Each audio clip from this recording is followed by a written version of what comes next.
Hello guys, this is for water sign, water sign Philippines. Itong channel na ito. So paki-subscribe na lang guys. Bago ako magsimula, magre-ring ako ng Tibetan bell to cleanse my space. Paki-hinaan na lang ang volume kasi medyo maingay ito. Okay? Start na natin.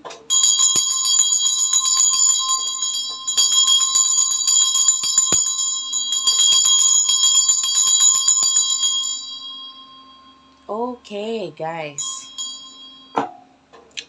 Anyway, I don't know. I feel like saying this, so sasabihin ko to.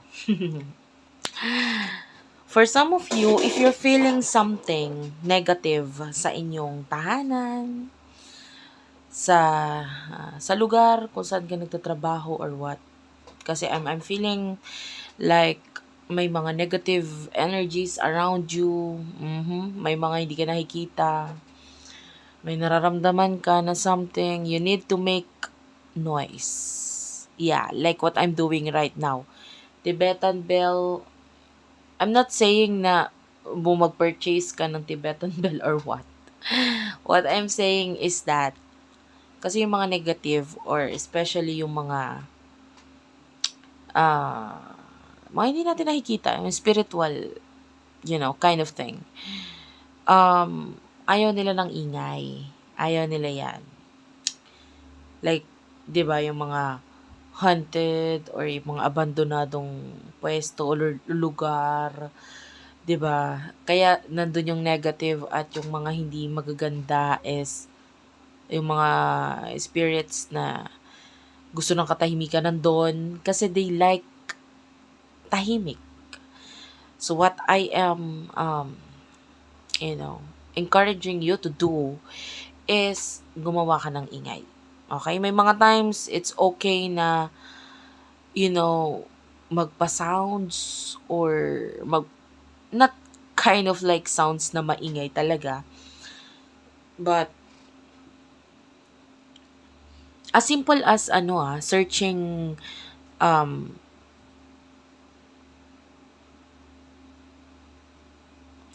cleansing sounds dito sa YouTube, pwede na yun eh. Diba? Cleansing sounds, ipatunog mo lang or ipa-play mo lang siya at least 30 minutes sa isang lugar, sa isang kwarto na mas nafe-feel mo yung negative energy. Do that. And definitely, mararamdaman mo na medyo magaan sa pakiramdam. So, it's like an advice kasi actually, before ako mag-ring ng bell sa'yo, nakakaramdam ako ng, yung iba sa nanonood sa akin, nakakaramdam ng something talaga sa lugar or sa place kung nasaan ka. Okay? Trabaho, bahay, etc.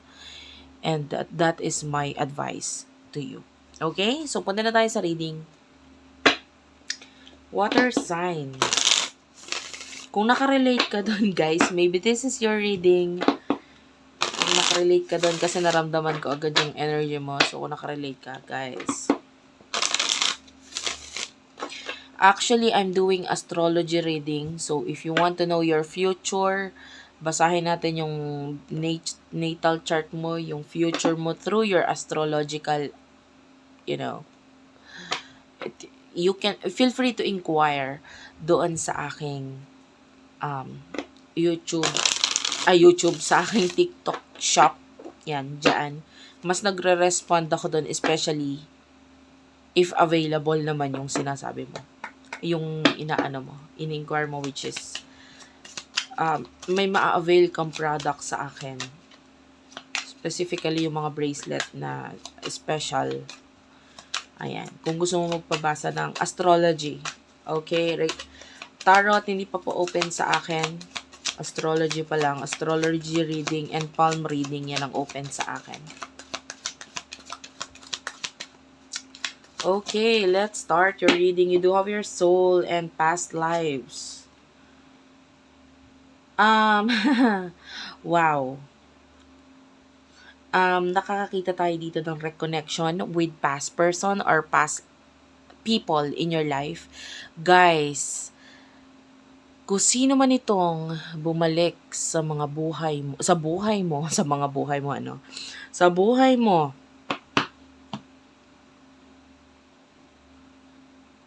they have a reason kung bakit sila nandyan. Especially, there's Mercury retrograde. So, when Mercury retrograde is happening, may mga, you would notice mga ex or mga past person na bumabalik sa buhay mo, nakikipag-connect, nakikipag-chat, etc. And I feel like may rason sila kung ba't sila bumabalik.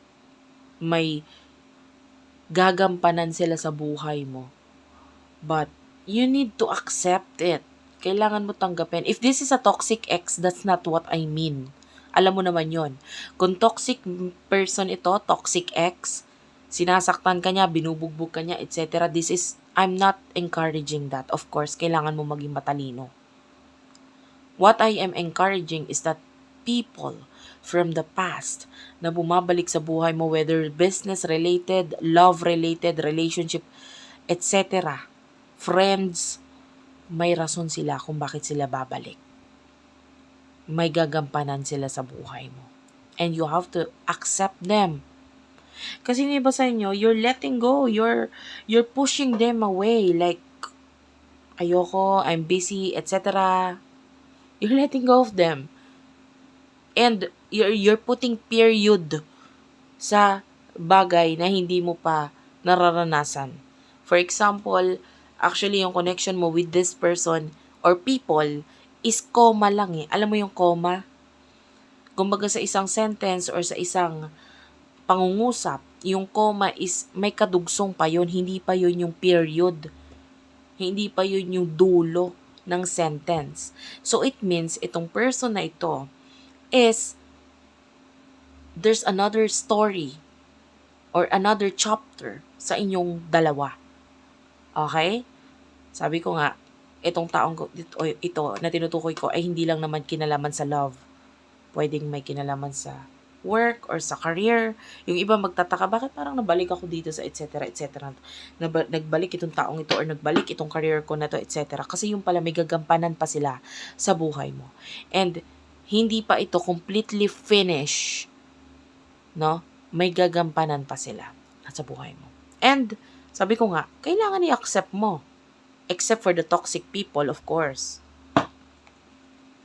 Let's talk about love. Sino tong person na nakakonect ni water sign? You do have your rekindle. Yan. Sinasabi ko na nga ba. This past people or past person, every relationship has magical moment that can be rekindled. No? Universe na mismo ang nagbabalik sa'yo dito sa taong ito. And you do have your honor your loved one, and you will notice your relationship becoming stronger. So, ibig sabihin, napaka-strong ng connection mo with your person, this person, na ibinibigay or ibinabalik sa'yo ng universe. There's a lot of emotions sa person na ito. Mahal ka niya. Kailangan mo lang tanggapin eh. Yung pagmamahal itong taong ito. You're putting boundaries. Nilalagyan mo ng boundaries yung connection ninyo, but, maybe, ikaw yung nagkakaroon ng ratio sa pag-iisip dito sa person na ito. Parang 3:8. Ganyan, parang ganun. Or 5:2. Ibig sabihin, pwedeng mas lamang yung ginagamit mo yung isip mo kesa sa emosyon mo. Pwedeng ganon.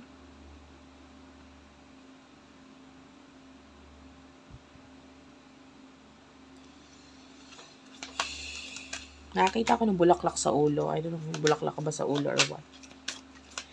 Emotions mo towards this person.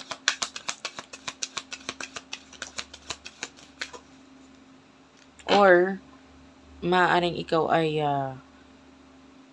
mahilig kang gawing flower girl nung araw. Nung araw ng kabataan mo. This could be a reading. Wait lang guys, inom lang ako.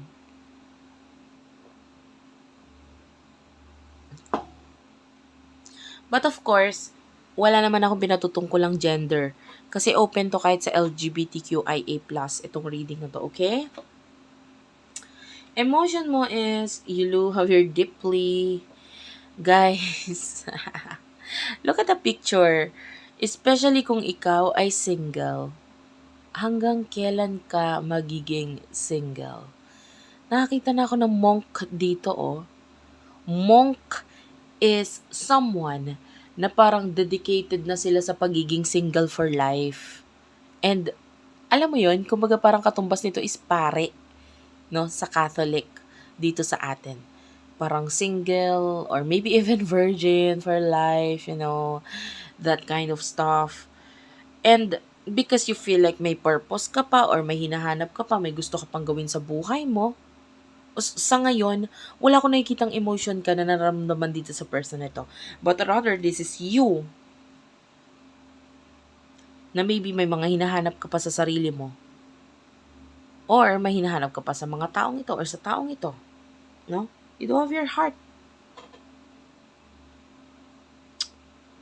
This is you na pwedeng gusto mo rin mag-create ng something. Pero maybe ngayon, ang hinahanap mo is to create something sa sarili mo. Okay? Anong emotion ng person ito for you?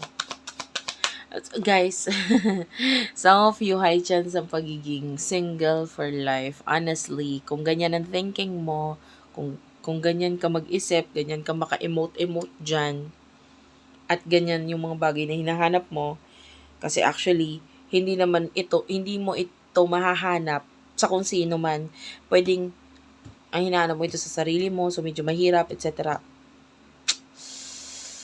Yeah, there's a tendency na magkaroon ka ng, being single for life. Confusion is here and surprise.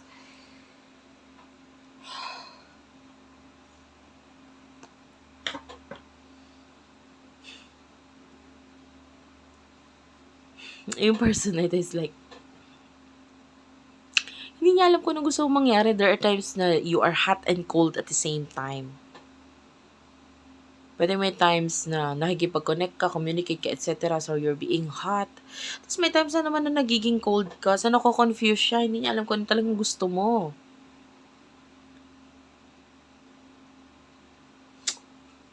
Actually, ang gusto niya sabihin, pwede ba sorpresahin na lang kita? Pwede bang hayaan mo na lang na ibigay ko sa'yo yung mga bagay na gusto ko ibigay sa'yo? Pwede bang wag ka na lang munang mag-isip ng future, etc., etc.? Hayaan mo na lang muna ang present na mag-work sa buhay mo. I feel like this person wants a chance. Gusto niya ng chance sa'yo. You know, we're yin and yang. Alam niya yung mga kakulangan niya at tinatry niya yung punuan for you. What will happen in the future for you, water sign? In the near future for water sign, please. In the near future for water sign. Power is here, telepathic.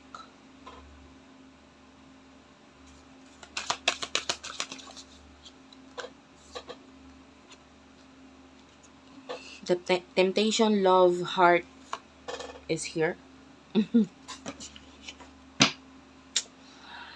Labyrinth. Okay.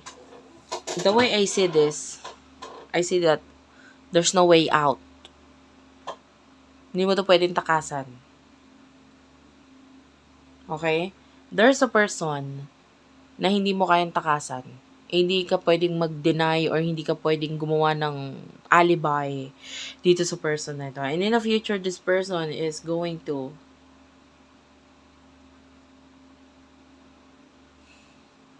do something sa connection na ito.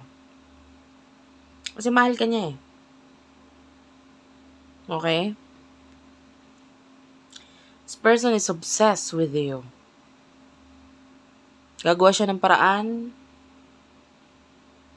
para hanapin ka, para makuha ka, para makarating sa'yo. If there's distance, lalapit siya.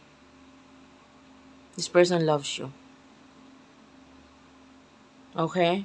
Maybe you are being the runner. If this is a twin flame connection, ikaw yung runner eh. Sa connection nito,